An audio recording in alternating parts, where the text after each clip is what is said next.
Hello, welcome. और आज एक चैप्टर स्टार्ट करते हैं क्लास 11th का, और फिजिक्स का चैप्टर है। ये चैप्टर है, ये तुम्हारे सेकंड पार्ट में है। मतलब तुम्हारे फिजिक्स के दो पार्ट है, एक फर्स्ट है एक सेकंड है। तो जो सेकंड वाला पार्ट है उसका फर्स्ट चैप्टर है, ठीक है भी। मतलब दो बुक लगेगी तुम्हारी, शायद बुक एक ही हो कंपाइल की हुई, बट दो पार्ट है, ठीक है। दो पार्ट में से पहले वाला पार्ट है वो अलग है, दूसरे वाला जो पार्ट है उसका पहला वीडियो मान लो या पहला चैप्टर मान लो, ठीक है। चैप्टर का नाम है इलास्टिसिटी, ठीक है। काफी सिंपल चैप्टर है और बड़ा भी नहीं है, भी बड़ा चैप्टर नहीं है बिल्कुल भी। ये 1 घंटे के अंदर तुम लोग पूरा पढ़ सकते हो, ठीक है। सबसे पहले देखो, इलास्टिसिटी से पहले एक चीज देखो, एक तो होते हैं इलास्टिक मटेरियल और एक होते हैं इनइलास्टिक मटेरियल, ठीक है। सुनो ध्यान से, देखो दुनिया के अंदर बहुत से ऐसे मटेरियल होते हैं, जैसे मान लो कोई ब्लेड है, ठीक है, कोई ब्लेड है, या फिर आपने रबर बैंड देखा होगा। रबर बैंड या ब्लेड को जब आप यहाँ से पिंच करते हो, जब यहाँ से आप इसको दबाते हो तो इसकी जो शेप है वो चेंज हो जाएगी, और जब आप इसको वापस छोड़ोगे तो ये अपनी पहले वाली शेप में वापस आ जाएगी। इसी तरह रबर बैंड है, इसको अगर आप खींचोगे तो ये एक्सटेंड हो जाएगा, लेकिन जब आप इसको वापस छोड़ोगे तो इससे वापस कोलैप्स हो जाएगा, यानी अपनी पहले वाली कंडीशन में क्या आ जाएगा, वापस आ जाएगा। तो दुनिया के अंदर ऐसी जितनी भी चीजें हैं जिन पे अगर आप फोर्स लगाओगे तो उनकी शेप में चेंज आ जाएगा, और अगर आप उन पे फोर्स हटा देते हो तो वो चेंज है वो वापस गायब हो जाएगा। ये सारी चीजें इनको क्या बोलते हैं, इलास्टिक मटेरियल। तो elastic material are those material whose shape and size changes with the applying of force and shape and size again reforms when you remove the force।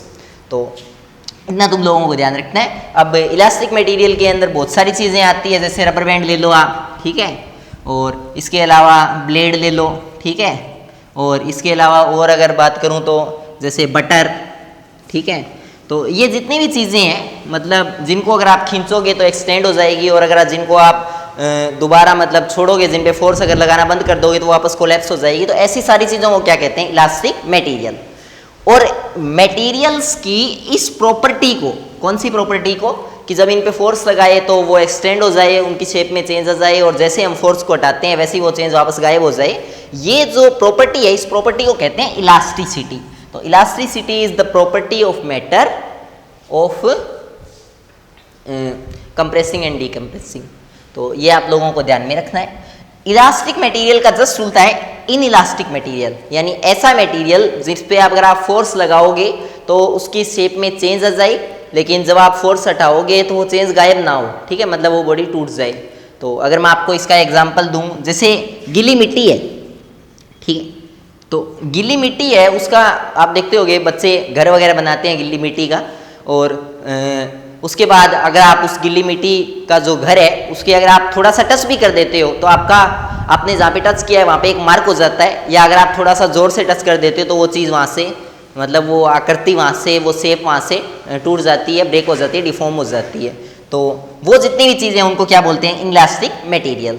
तो ऐसे मटेरियल जिनके अंदर बिल्कुल भी इलास्टिसिटी नहीं है, यानी जिन पे अगर थोड़ा सा भी फोर्स लगाओगे तो वो टूट जाएंगे, डिफॉर्म हो जाएंगे, तो उनको बोलते हैं इनइलास्टिक मटेरियल।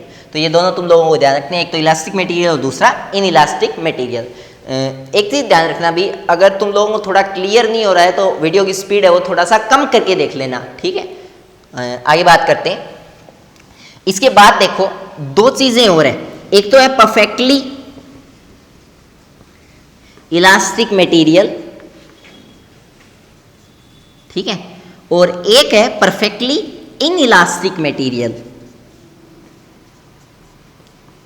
इन पे बात करते हैं। देखो परफेक्टली इनइलास्टिक मटेरियल ऐसे मटेरियल जिन पे आप कितना भी फोर्स लगा दो, कितना भी, ठीक है, और वो टूटे ना, जैसे आप उस पे से फोर्स हटाओ वो वापस अपनी इनिशियल कंडीशन में ऐसे। देखो मैं दोबारा इसको रिपीट करता हूँ। एक आपकी इलास्टिक मटेरियल है, इलास्टिक मटेरियल है, उस पे आप अगर थोड़ा फोर्स लगाओगे, एक लिमिट तक फोर्स लगाओगे तो उससे होगा क्या, वो चीज़ है वो अपनी शेप में वापस आ जाएगी। लेकिन अगर आप उस पर बहुत ज़्यादा ट्रेमेंडस अमाउंट ऑफ फोर्स लगाओगे तो वो चीज़ ब्रेक हो जाएगी, ठीक है। नॉर्मली जैसे रबर बैंड है, अगर आप उसको एक लिमिट तक खींचोगे तो वो वापस आ सकता है अपनी कंडीशन में, लेकिन अगर आप उसको बहुत ज़्यादा खींचोगे तो उसके बाद उसके अंदर एक परमानेंट चेंज आ जाएगा और रबर थोड़ा सा लंबा हो जाएगा, या अगर आप और भी ज़्यादा उसको खींचोगे तो वो टूट भी सकता है। तो ये जो मटेरियल है ये इलास्टिक तो है, बट ये क्या नहीं है, ये परफेक्टली इलास्टिक मटेरियल नहीं है। परफेक्टली इलास्टिक मटेरियल किसको बोलते हैं? जिसपे आप कितना भी इन्फिनिटी फोर्स लगाओ उसकी साइज है वो बढ़ती ही जाएगी, और जैसे ही आप उस पे से फोर्स हटाओगे उसकी साइज है वो वापस कम हो जाएगी। तो ऐसे जितने भी मटेरियल हैं उन सबको क्या बोलते हैं? Perfectly elastic material. तो perfectly elastic material are those material who are 100% elastic, यानी जिनके अंदर 100% इलास्टिसिटी है। आप कितना भी फोर्स लगाओ, जैसे ही आप फोर्स हटाओगे वो वापस आ जाएंगे अपनी शेप में। तो देखो वैसे एक चीज़ बताऊं, देखो 100% तो कहना गलत होगा। 100% तो ऐसा फिजिक्स का रूल ही नहीं है कोई, 100% कोई चीज़ इलास्टिक होती नहीं है। बट एक दो तीन चीज़ें हैं, एक तो क्वार्ट्ज और एक हम बोलते हैं आइवरी, ठीक है, टूथ ऑफ एलिफेंट, ठीक है। तो ये दो चीज़ें हैं, इनको हम लोग मानते हैं कि ये 99% तक इलास्टिक होती है। 99% इलास्टिक होने का मतलब ये है कि इन चीज़ों पे अगर बहुत बड़ा फोर्स भी अगर आप लोग लगाते हो तो ये आसानी से नहीं टूटती है भी, ये काफ़ी अच्छी चीज़ें हैं। और देखो क्वार्ट्ज वगैरह है या आइवरी आइटम है, ये आपको नहीं मिलेंगे जनरली, मतलब आप अपनी डेली लाइफ में इनको नहीं देखोगे भी। सोचते हैं यार इनका कोई, सुनो मैं इसका एग्जांपल बताता हूँ तुम लोगों को। एक देखो अपन नॉर्मल अगर आपने घर में पीसी वगैरह चलाया होगा, कंप्यूटर वगैरह चलाया होगा, तो आपने ये नोटिस किया होगा कि मतलब देखो एक तो होते हैं 250-300 रुपये के तुम लोग कीबोर्ड लेके आते हो मार्केट में, ठीक है, कीबोर्ड कंप्यूटर में जो आप लोग अटैच करते हो। एक देखो 3-3.5 हज़ार का या उससे महंगा 15-20 हज़ार रुपये के कीबोर्ड आते हैं, ठीक है। अगर तुम लोग देखो एक TVS कंपनी का कीबोर्ड आता है, TVS कंपनी का, और वो काफ़ी महंगा आता है, 4-4.5 हज़ार का आता है। वो जो कीबोर्ड होता है ना, उसकी कभी पिन निकाल के देखना, आपको उसके नीचे एक ऐसा फोम का सा टुकड़ा मिलेगा, उसको बोलते हैं क्वार्ट्ज, ठीक है। तो वो वाला मटेरियल क्वार्ट्ज होता है, और नॉर्मली तो कोई रखता भी नहीं है इतने महंगे कीबोर्ड। हाँ तुम लोग एक काम करना, अगर तुम लोग कोई बड़े रेलवे स्टेशन पे जाओगे ना, जयपुर वगैरह, या अगर मैं बात करूँ इसके अलावा यूपी में भीड़ भाड़ वाला कानपुर वगैरह देख लो, तो देखो वहाँ पे जो रेलवे स्टेशन पे जो टिकट क्लर्क होते हैं उनके पास काफ़ी काम होता है, तो गवर्नमेंट उनको ये कीबोर्ड है वो एक्सेस में अवेल करवाती है। मतलब उनके पास 2-3 पास जाएंगे तुम लोगों को, तो उनके वाला कीबोर्ड कभी खरीद के देखना, या TVS का खरीद के देखना, वहाँ पे तुम लोगों को ये क्वार्ट्ज दिख जाएगा। इसके अलावा जो हाथी के बाहर वाले दांत होते हैं, दिखाने वाले दांत, तो वो जो दांत है वो भी इलास्टिक होते हैं, ऐसी उसकी शेप होती है भी, ठीक है। ये आपने शायद ही कभी देखा ही नहीं है, क्योंकि हमने हाथी भी नहीं देखे हैं। हमारे जो हाथी आते हैं वो तो मतलब काफ़ी, मतलब मेरा कहने का मतलब ये है, वो जो एलिफेंट होते हैं ना उनका थोड़ा सा जनरेशन अलग होता है, ठीक है। अगर आप केरला वगैरह या इधर घूमने जाओगे तो वहाँ पे आपको नेचुरल एलिफेंट देखने को मिलेंगे, मतलब जो नेचर के अंदर डेवलप होते हैं, जिनको कुछ भी पढ़ाया लिखाया नहीं जाता, मतलब जिनको रिमोडिफाई नहीं किया जाता। तो वो जो एलिफेंट्स हैं उनके काफ़ी लंबे ये दांत होते हैं, स्वॉर्ड्स लाइक, तलवार लाइक। तो इसको अगर आप ऐसे गोल गोल बिल्कुल मोड़ दोगे ना तो भी ये टूटेगा नहीं, और इसको बोलते हैं भी आइवरी आइटम। तो ये भी 99% तक इलास्टिक है। इसको आप एकदम तोड़ मरोड़ के बिल्कुल इसको एकदम कोलैप्स कर दो, और फिर भी आप अगर इसको छोड़ोगे तो इसकी शेप वापस ऐसी हो जाएगी, ठीक है। तो ये जो टस्क ऑफ एलिफेंट जिसको अपन लोग बोलते हैं, और ये आपका होता है 99% इलास्टिक। तो परफेक्टली इलास्टिक मटेरियल कौन से होते हैं? ऐसे मटेरियल्स जिन पे 99% जिनके पास 99% इलास्टिसिटी होती है, यानी ऐसे मटेरियल जिनके ऊपर अगर बहुत ज़्यादा फोर्स भी अप्लाई करें तो भी वो ब्रेकेबल नहीं होंगे, और उनको अपन लोग बोलते हैं perfectly elastic material. Perfectly elastic material का जस्ट उल्टा है परफेक्टली इन इलास्टिक मटेरियल, यानी ऐसे मटेरियल जिन पे अगर थोड़ा सा भी फोर्स अप्लाई करोगे तो वो टूट जाएंगे, यानी इनके पास 0% इलास्टिसिटी होती है। तो अगेन मैंने बताया जो आपका वेट सॉइल होता है, ये वाला जो एग्जाम्पल है, यही एग्जाम्पल सेम किसका है? Perfectly in elastic material. आप थोड़ा सा टच भी कर दो वहीं पे आपके फिंगरप्रिंट उसके ऊपर ओकर हो जाएंगे, और ऐसी जो मटेरियल है इनको अपन लोग क्या बोलते हैं? Perfectly in elastic material. तो परफेक्टली इन इलास्टिक मटेरियल आपका है वो मटेरियल है जिसपे अगर आप थोड़ा सा भी फोर्स लगाओगे तो वो टूट जाएंगे। इसके अलावा जो ग्लास होता है, ठीक है, ग्लास जो होता है, अगर आप परफेक्टली कांच का ग्लास देखोगे तो उसको अगर आप लोग थोड़ा सा भी कहीं से चोट कर दोगे तो वो हाथों हाथ ब्रेक हो जाएगा। यानी उसके अंदर ये नहीं होता कि वो थोड़ा सा कंप्रेस हो गया, थोड़ा सा एक्सटेंड हो गया, उसको अगर थोड़ा सा भी तुम लोगों ने कोर कहीं से उसकी अड़ा दी तो वो वहाँ से झड़ जाएगा, टूट जाएगा। ठीक है, तो इस टाइप के जो मटेरियल होते हैं उनको क्या बोलते हैं, परफेक्टली इलास्टिक मटेरियल। क्लियर है, कर लेना भी इसका। और मैं थोड़ा सा इधर हट रहा हूँ, अगर तुम लोग ये एक बार रिवाइज करना चाहते हो या इसका कुछ लिखना चाहते हो लिख सकते हो। क्लियर है, पॉज करके स्क्रीनशॉट लो और आगे देखते हैं इसको। ठीक है, आगे देखते हैं इसको।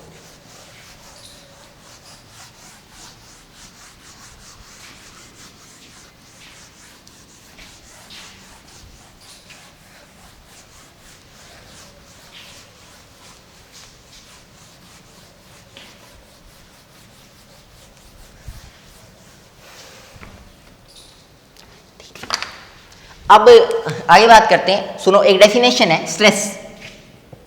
देखो स्ट्रेस क्या होता है? स्ट्रेस होता है अगर कोई बॉडी है, ठीक है, मान लो ये कोई चीज है, मान लो कोई ब्लेड है, इसको अगर आपने फोर्स लगाया इस पे F, आपने इस पे ऐसे पकड़ के इस पे F फोर्स लगाया इसको बेंड करने के लिए, इसको मोड़ने के लिए, ठीक है, तो आपका जो स्ट्रेस है वो होता है आपने जितना इस पे फोर्स लगाया बटे में इसका एरिया, इसको बोलते हैं स्ट्रेस। ठीक है, तो स्ट्रेस होता है वो आपका, वो होता है जितना आपने उस पे फोर्स लगाया बटे में उसका एरिया। ठीक है, तो ये आपको ध्यान रखना है, ये आपका होता है स्ट्रेस। जैसे ये मान लो कोई फोम का टुकड़ा है, ठीक है, और इसको आपने इधर से और इधर से पिंच किया तो ये छोटा हो गया। ठीक है, अब आपने इस पे मान लो फोर्स लगाया, जैसे आप इस वाली सरफेस पे फोर्स लगा रहे हो, तो जैसे आपने इस पे फोर्स लगाया 10 न्यूटन का, और इसके इस सरफेस का जो एरिया है वो है 10 मीटर स्क्वायर। ठीक है, तो आपका जो स्ट्रेस है वो कितना हो जाएगा, 10 newton by 10 area meter square, तो ये 10 बाई 10 कितना हो जाएगा, 1 न्यूटन पर मीटर स्क्वायर। तो ये आपका क्या हो जाएगा, स्ट्रेस हो जाएगा। तो ये आपको ध्यान रखना है, स्ट्रेस आपका क्या होता है, स्ट्रेस आपका होता है किसी बॉडी की शेप को चेंज करने के लिए आपने जितना फोर्स लगाया बटे में उसका एरिया। अब अगर इसके बाद बात करते हैं तो स्ट्रेस का, इसके बाद अगर बात करते हैं तो सबसे पहले है स्ट्रेस की यूनिट क्या होगी। ठीक है, तो यूनिट क्या होगी, देखो फोर्स की यूनिट क्या होती है, न्यूटन, ये 10th वगैरह में पढ़ा होगा तुम लोगों ने। एरिया की यूनिट क्या होती है, मीटर स्क्वायर। तो ये जो यूनिट है ये एकदम स्टैंडर्ड यूनिट है जिसको अपन लोग बोलते हैं SI यूनिट। तो ये स्ट्रेस की कौन सी यूनिट है, SI यूनिट है, स्टैंडर्ड आइडेंटिफिकेशन यूनिट है। ठीक है, और इसके अलावा एक होती है CGS यूनिट। ठीक है, CGS यूनिट क्या होगी इसकी, देखो CGS में फोर्स को नापते हैं न्यूटन की बजाय डाइन में। ठीक है, और एरिया को नापते हैं सेंटीमीटर स्क्वायर में। तो ये भी आपको याद रखना है कि जो स्ट्रेस है उसकी CGS यूनिट क्या होती है, CGS यूनिट होती है उसकी डाइन पर सेंटीमीटर स्क्वायर। तो ये दोनों आपको क्लियर होने चाहिए कि एक तो SI यूनिट क्या होती है और दूसरी CGS यूनिट क्या होती है किसकी, स्ट्रेस की। क्लियर, ये कर लेना। आगे देखते हैं, देखो नेक्स्ट,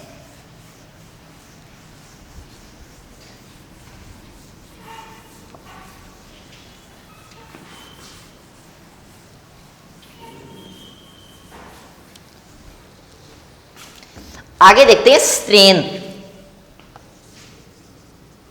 स्ट्रेन, ठीक है, ऐसा कुछ।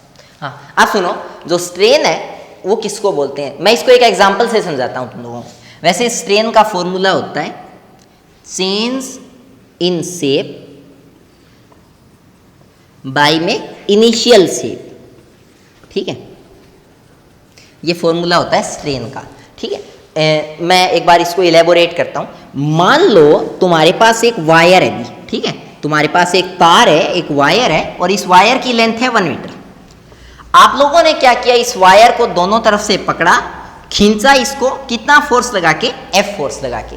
अच्छा, अगर आप इसको खींचोगे तो ये थोड़ा सा लंबा हो जाएगा, और लंबा होने पे इसकी लेंथ 1 मीटर से कितनी हो गई, 1.1 मीटर। बताओ कितने का चेंज आया, आप बोलोगे भी पहले 1 मीटर थी अब 1.1 मीटर हो गई, तो कितने का चेंज आया, 0.1 मीटर का। डिवाइड में इनिशियल कितनी थी पहले इसकी लेंथ 1 मीटर। मीटर से मीटर कैंसिल, आंसर कितना आया 0.1। और यूनिट क्या आई, यूनिट तो कट गई, यूनिट आई नहीं। तो ये भी ध्यान रखना, जो स्ट्रेन है उसकी यूनिट क्या होती है, कोई यूनिट नहीं होती, उसकी यूनिट होती है यूनिट लेस। तो स्ट्रेन का फॉर्मूला आप समझ गए होंगे। स्ट्रेन का फॉर्मूला होता है change in shape by initial shape, और जो स्ट्रेन आपका होता है वो इस टाइप से आप लोग निकाल सकते हो। तो ये आपको क्लियर होना चाहिए स्ट्रेस क्या होता है और स्ट्रेन क्या होता है। अब एक बार एक चीज देखो, मैं इसको आगे और बताता हूँ लोगों को, थोड़ा सा डिटेल में करते हैं। सुनो, दोबारा एक बार आते हैं स्ट्रेस पे।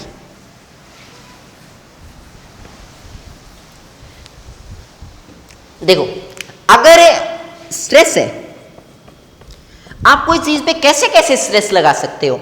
मान लो एक वायर है, इस वायर को आप दोनों तरीके से खींच सकते हो, ठीक है। अगर आपने इस वायर को दोनों तरीके से खींचा तो इससे होगा क्या, इससे इसकी लेंथ है वो बढ़ेगी। क्या बढ़ेगी, लेंथ बढ़ेगी, ओनली एंड ओनली लेंथ बढ़ेगी। तो जब आप कोई वायर है उसके लेंथ के अलोंग जब स्ट्रेस लगाते हो तो उसको बोलते हैं लॉन्गिट्यूडिनल स्ट्रेस। तो ये क्लियर होना चाहिए। देखो, स्ट्रेस कई टाइप का होता है। कई टाइप का क्या, 3 टाइप का होता है। अगर आप कोई वायर है उसको अगर उसकी लेंथ के हिसाब से खींचोगे, उसकी लेंथ बढ़ाने के लिए खींचोगे, तब उसको क्या बोलेंगे, लॉन्गिट्यूडिनल स्ट्रेस। मान लो ये कोई क्यूब है, ठीक है।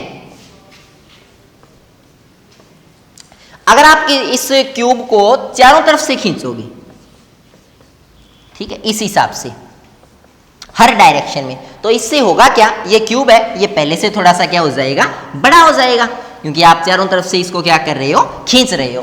तो इस कंडीशन में आप क्या कर रहे हो, आप इसका वॉल्यूम बढ़ा रहे हो। और अगर आप वॉल्यूम बढ़ाने के लिए स्ट्रेस लगाओगे तो उसको क्या बोलेंगे, वॉल्यूमेट्रिक स्ट्रेस। एक चीज और देखो, मान लो ये आपका कोई क्यूब है। अब अगर आप इसको ना तो इसका वॉल्यूम बढ़ा रहे हो, ना आप इसकी लेंथ बढ़ा रहे हो, कुछ नहीं कर रहे हो। सुनो, आपने क्या किया, इस सरफेस को ग्लू या गम से नीचे वाली सरफेस पे चिपका दिया और ऊपर वाली सरफेस पे इस टाइप से फोर्स लगाया। इससे होगा क्या, ये जो क्यूब है ये ऐसे हो जाएगा, इस टाइप से। मेरा कहने का मतलब है, ना इसकी लेंथ बढ़ेगी, ना इसका कुछ वॉल्यूम वगैरह बढ़ेगा, बस ये थीटा एंगल पे क्या हो जाएगा, इंक्लाइन या डिक्लाइन हो जाएगा। मतलब यहां से इंक्लाइन हो जाएगा, यहां से डिक्लाइन हो जाएगा। तो आपने क्या किया, ना उसकी लेंथ को बढ़ाया, ना उसके वॉल्यूम को कुछ चेंज किया, और बस आपने उसको थीटा एंगल पे झुकाया, उठा दिया है। और ऐसा आपने कैसे किया, ऐसा आपने किया इसकी टेंजेंट के अलोंग फोर्स लगा के, ठीक है। ये सर्कल है, अगर आप इस पे ऐसे फोर्स लगाओगे तो ये एक टाइप से टेंजेंशियल फोर्स इसको बोलते हैं। तो अगर आपने ऐसे वाला फोर्स लगाया है तो इसको बोलते हैं टेंजेंशियल फोर्स। तो इसको बोलते हैं टेंजेंशियल स्ट्रेस।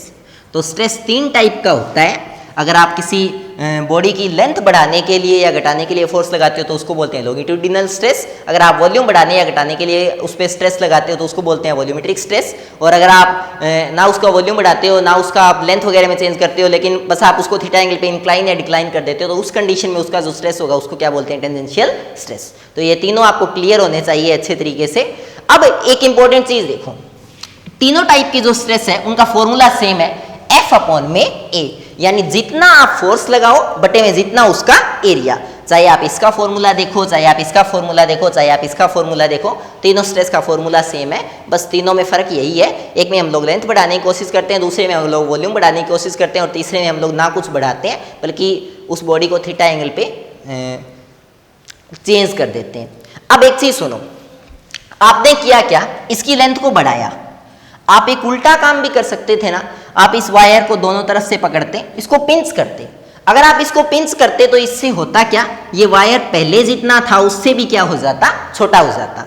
ठीक है, तो ये जरूरी नहीं है कि आप कोई चीज की लेंथ को बढ़ाओ ही, आप उसकी लेंथ को घटा भी सकते हो। ठीक है, और ऐसा ही आप वॉल्यूम के साथ भी कर सकते हो। जरूरी थोड़ी है कि आप इसको बाहर की तरफ खींचो, आप इसको अंदर की तरफ भी धकेल सकते थे, और इससे होता क्या, ये क्यूब बड़ा होने की बजाय छोटा हो जाता। ठीक है, तो ये आपको ध्यान रखना है। स्ट्रेस में ये जरूरी नहीं है कि आप चीज को इलोंगेनेट ही करो, आप उसको कंप्रेस भी कर सकते हो।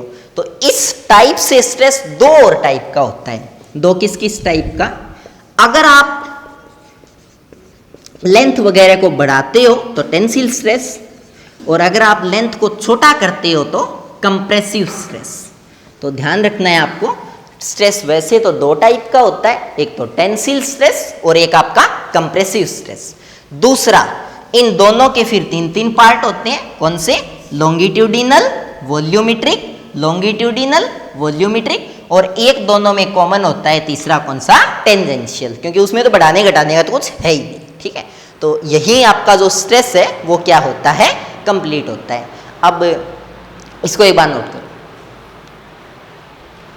चलो आगे देखो।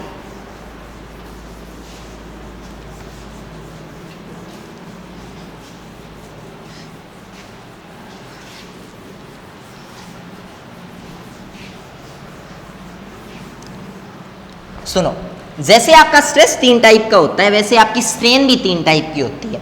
अगर देखो, स्ट्रेन का फॉर्मूला मैंने क्या बताया था? चेंज इन शेप बाय में इनिशियल शेप। ठीक है, तीन चीज सुनो, आप किसी वायर की लेंथ को बढ़ा या घटा सकते हो, उस कंडीशन में जो स्ट्रेन होगा उसको क्या बोलेंगे? Longitudinal strain. आप उसके वॉल्यूम को घटा बढ़ा सकते हो, तो उस कंडीशन में आप इसको क्या बोलोगे? Volumetric strain. और तीसरा, आप उसको थीटा एंगल पे झुका या उठा सकते हो, तो उसको क्या बोलेंगे? Tangential strain. तो तीन टाइप की स्ट्रेन होती है, बट तीनों का फॉर्मूला अलग अलग है। सुनो, लॉन्गिट्यूडिनल में आप किस में चेंज कर रहे हो? शेप में तो चेंज कर ही कर रहे हो, लेकिन मेनली किस में चेंज कर रहे हो? लेंथ में। तो इसका फॉर्मूला क्या होगा? चेंज इन लेंथ बाय में इनिशियल लेंथ। दूसरा, इसी कंडीशन में वॉल्यूमेट्रिक स्ट्रेन क्या होगा? Change in volume by initial volume. और टेंजेंशियल स्ट्रेन क्या होगा? Change in angle by initial angle. ठीक है, अब एक चीज सुनो, चेंज इन लेंथ बाय में इनिशियल लेंथ, मान लो पहले लेंथ थी L और लेंथ में चेंज आया डेल्टा L, तो जो लॉन्गिट्यूडिनल स्ट्रेन है उसका फॉर्मूला क्या हो गया? डेल्टा L अपॉन में L। ऐसे ही वॉल्यूमेट्रिक स्ट्रेन का फॉर्मूला क्या हो गया? डेल्टा V अपॉन में V। और ऐसे ही टेंजेंशियल स्ट्रेन का फॉर्मूला क्या होगा? चेंज इन एंगल, एंगल में कितना चेंज आ गया? थीटा एंगल में चेंज आ गया। इनिशियल एंगल, इनिशियल एंगल कुछ था ही नहीं, तो खुद थीटा को ही क्या बोलते हैं? Tangential strain. तो ये आपको ध्यान रखना है कि स्ट्रेन भी तीन टाइप की होती है और तीनों का फॉर्मूला अलग अलग है। एक का चेंज इन लेंथ अपॉन में initial length delta L upon में L, दूसरे का डेल्टा V अपॉन में V, और तीसरे का थीटा। अब एक चीज और ध्यान रखो, जैसे स्ट्रेस दो टाइप का था वैसे स्ट्रेन भी दो टाइप की होती है। अगर आप लोग किसी चीज की साइज को बढ़ाते हो तो उस कंडीशन में टेंसिल स्ट्रेन, और अगर आप कोई चीज की साइज को घटाते हो तो उस कंडीशन में कंप्रेसिव स्ट्रेन। ठीक है, तो इतना आपको पता होना चाहिए स्ट्रेस के बारे में, स्ट्रेन के बारे में, और इतना ही करते हैं। बाय।